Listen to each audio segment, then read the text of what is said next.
वृद्ध व दिव्यांग मतदारांनी केले घरूनच मतदान। वृद्ध व दिव्यांग मतदारांनी मानले प्रशासनाचे आभार।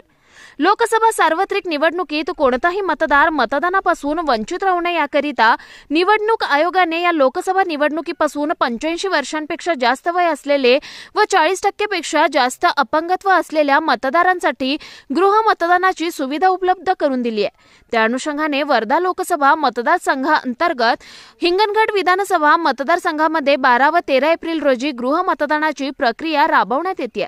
हिंगणघाट शहरात राहणाऱ्या ग्यारसीबाई पन्नालाल चोपडा या 90 वर्षाच्या वयोवृद्ध महिलेने आपलं पहिलं मतदान नोंदवलंय।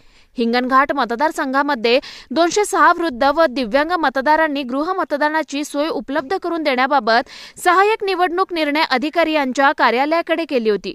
त्यानुसार निवडणूक विभागाने मतदान केंद्रस्तरीय अधिकारी यांच्या मार्फतीने त्यांच्याकडून नमुना 12D चे फॉर्म भरून घेतले होते। या सर्व मतदारांच्या घरी जाऊन मतदान करून घेण्याकरिता एकूण 10 पथके तयार करण्यात आली आहेत। दिनांक 12 व 13 एप्रिल या 2 दिवसात सर्व 206 मतदारांच्या घरी जाऊन मतदान नोंदवण्यात येणार असल्याची माहिती सहाय्यक निवडणूक निर्णय अधिकारी श्रीमती शिल्पा सोनाले यांनी दिली आहे। सदर प्रक्रिया सुलभतेने पार पडण्यासाठी तहसीलदार श्री कपिल हटकर, नायब तहसीलदार श्री सागर कांबळे, नायब तहसीलदार श्री काटपातळ व श्री खैरे यांनी विशेष परिश्रम घेतलाय।